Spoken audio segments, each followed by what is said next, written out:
Bengaluru central ಕ್ಷೇತ್ರದಲ್ಲಿ ಮತಗಳತನ ಆಗಿದೆ ಅನ್ನುವಂಥ ನಿಟ್ಟಿನಲ್ಲಿ ಇವತ್ತು ರಾಹುಲ್ ಗಾಂಧಿ ಅವರು ಬೃಹತ್ ಪ್ರತಿಭಟನೆ ನಡೆಸಿದ್ದಾರೆ. ಈ ವಿಚಾರಕ್ಕೆ ಸಂಬಂಧಪಟ್ಟ ಮಾತಾಡ್ತಾ ಹೋಗ್ತೀನಿ. ಮೇಡಮ್, ರಾಹುಲ್ ಗಾಂಧಿ ಅವರು ಭಾಷಣವನ್ನು ಕೇಳಿದ್ರಿ, ಯಾವ ರೀತಿ ಆರೋಪ ಬರ್ತಿದೆ ಬಿಜೆಪಿ ಮೇಲೆ ಎಲ್ಲವೂ ದುರ್ಬಳಕೆ ಆಗ್ತಿರುವಂಥದ್ದು?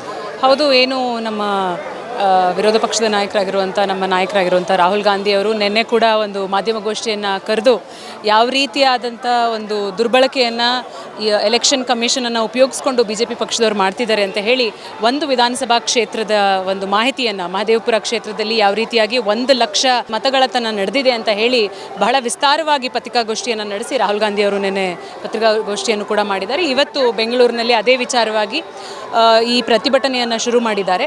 ನಾವು ಕೂಡ ನಮ್ಮ ಕ್ಷೇತ್ರದಲ್ಲೂ ಕಳೆದ 2022ನೇ ಇಸ್ವಿಯಲ್ಲೇ ರಾಜರಾಜೇಶ್ವರಿ ನಗರ ವಿಧಾನಸಭಾ ಕ್ಷೇತ್ರದಲ್ಲೂ ಕೂಡ ಮತಗಳತನ ಆಗಿದೆ ಅಂತ ಹೇಳಿ ನಮ್ಮ ಸಂಸದರಾಗಿದ್ದಂತಹ DK ಸುರೇಶ್ ಸರ್ ಅವರ ಸಾರಥ್ಯದಲ್ಲಿ ಹೋಗಿ ಎಲೆಕ್ಷನ್ ಕಮಿಷನ್ ಅವ್ರಿಗೆ ಮನವಿಯನ್ನು ಕೊಟ್ವಿ.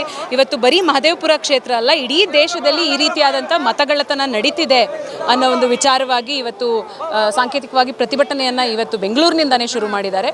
ಈ ಪ್ರತಿಭಟನೆ ಖಂಡಿತವಾಗ್ಲೂ ಇಡೀ ದೇಶದ ಜನ ಅರ್ಥಕೊಳ್ಬೇಕಾಗತ್ತೆ. ಅವರ ಮತದಾನದ ಹಕ್ಕನ್ನು ಕಸ್ಕೊಳ್ಳೋ ಅಂಥ ಕೆಲಸವನ್ನು ಇವತ್ತು BJP ಪಕ್ಷದವರು ಎಲೆಕ್ಷನ್ ಕಮಿಷನನ್ನು ಉಪಯೋಗಿಸ್ಕೊಂಡು ಮಾಡ್ತಾ ಇದ್ದಾರೆ. ಸೊ ಅದರ ವಿರುದ್ಧ ನಮ್ಮ ನಾಯಕರಾಗಿರುವಂಥ ರಾಹುಲ್ ಗಾಂಧಿ ಅವರು ಧ್ವನಿ ಎತ್ತಿದ್ದಾರೆ. ಅವರ ಜೊತೆ ಇಡೀ ಕಾಂಗ್ರೆಸ್ ಪಕ್ಷ, ಇಡೀ ದೇಶದ ಮತದಾರರು ಇದ್ದೇವೆ ಅಂತ ಹೇಳಿ ಬಯಸ್ತಾರೆ. ಇದನ್ನು BJP ಟೀಕೆ ಮಾಡ್ತಾ ಇದೆ, ಸೋಲಾದಾಗ ಈ ರೀತಿಯ ಹೇಳಿಕೆಗಳನ್ನ ಕೊಡೋದು ಸಾಮಾನ್ಯವಾಗಿದೆ.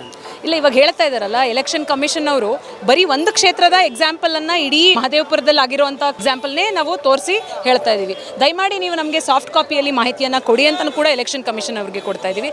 ಯಾವ್ಯಾವ ಕ್ಷೇತ್ರಗಳಾಗಿದೆ ಅಂತ ಹೇಳಿ ಎಲೆಕ್ಷನ್ ಕಮಿಷನ್ ಒಂದು ಕಂಪ್ಲೇಂಟ್ ಬಂದ ಮೇಲೆ ಅದರ ವಿಚಾರವಾಗಿ ಕೂಲಂಕುಷವಾಗಿ ತನಿಖೆಯನ್ನು ನಡೆಸಿ ಎಲ್ಲಿ ತಪ್ಪೋಗಿದೆ ಅದನ್ನು ಸರಿಪಡಿಸುವಂಥ ಕೆಲಸವನ್ನು ಮಾಡೋದು ಬಿಟ್ಟರೆ ಬೇರೆ ಎಲ್ಲವನ್ನು ಬರೀ ಆರೋಪ ಮಾಡುವಂಥದ್ದು, ಯಾರು ನಾವು ನಮ್ಮ ಹಕ್ಕನ್ನು ನಾವು ಕೇಳ್ತಾ ಇದ್ದೀವಿ, ನಮ್ಮನ್ನು ಕುಗ್ಸುವಂಥ ಪ್ರಯತ್ನವನ್ನು BJP ಪಕ್ಷದವ್ರು ಮಾಡ್ತಾ ಇದ್ದಾರೆ. ಇಷ್ಟು ದಿನ ED, CBI, IT ಅನ್ನುವಂಥ ಆರೋಪ ಕೇಳಿ ಬರ್ತಾ ಇತ್ತು. ಇದೀಗ ಚುನಾವಣಾ ಆಯೋಗದ ಮೇಲೆ ಆರೋಪ ಮಾಡ್ತಿದ್ದೀರಿ, ಸ್ವಾಯತ್ತ ಸಂಸ್ಥೆಗಳನ್ನ ದುರ್ಬಳಕೆ ಮಾಡ್ಕೊಳ್ತಿದ್ದೀವಿ ಅನಿಸ್ತೀವಿ. ಖಂಡಿತವಾಗ್ಲೂ, ಯಾಕಂದರೆ ನೀವು ನೋಡಿದಿರ್ತೀರಿ, ED ಇರ್ಬೋದು, CBI ಇರ್ಬೋದು, IT ಇರ್ಬೋದು, ಈ ರೀತಿಯಾದಂಥ ಸಂಸ್ಥೆಗಳನ್ನು ಉಪಯೋಗಿಸ್ಕೊಂಡು ಯಾವ ರೀತಿ ಕಾಂಗ್ರೆಸ್ ಪಕ್ಷದ ವಿರೋಧ ಪಕ್ಷದ ನಾಯಕರುಗಳನ್ನು, ಆ ಪಕ್ಷದ ಎಲ್ಲ ಹಿರಿಯ ನಾಯಕರುಗಳನ್ನು ಬಗ್ಗುಬಡಿಸಬೇಕು ಅಂತ ಹೇಳಿ ಅದನ್ನು ಉಪಯೋಗಿಸ್ಕೊತಾ ಇದ್ರು. ಇವತ್ತು ಸಂವಿಧಾನದ ಹಕ್ಕನ್ನು ನೀಡಿರುವಂಥ ಒಂದು ಮತದಾನದ ಹಕ್ಕನ್ನು ಕೂಡ ಕಸ್ಕೊಳ್ಳುವಂಥ ಒಂದು ಕೆಲಸವನ್ನು ಎಲೆಕ್ಷನ್ ಕಮಿಷನನ್ನು ಸೇರಿಸ್ಕೊಂಡು ಮಾಡ್ತಾ ಇದ್ದಾರೆ. ಸೊ ಇದು ದುರದೃಷ್ಟಕರ. ನಮ್ಮ ದೇಶದ ಜನತೆ ಎಚ್ಚೆತ್ಕೊಳ್ಬೇಕಾಗತ್ತೆ. ಅವರ ಹಕ್ಕನ್ನು ಕಸ್ಕೊಳ್ಳೋವಂಥ ಅವರನ್ನು ನಾವು ಪ್ರತಿಭಟಿಸಬೇಕಾಗತ್ತೆ. ಈ ಹಿಂದೆ ರಾಜರಾಜೇಶ್ವರಿ ನಗರದಲ್ಲಿ ನಕಲಿ ಮತದಾರರ ಒಂದು ಹುನ್ನಾರ ಇತ್ತು ಅನ್ನೋಂಥ ಆರೋಪ ಮಾಡಿದ್ರಿ.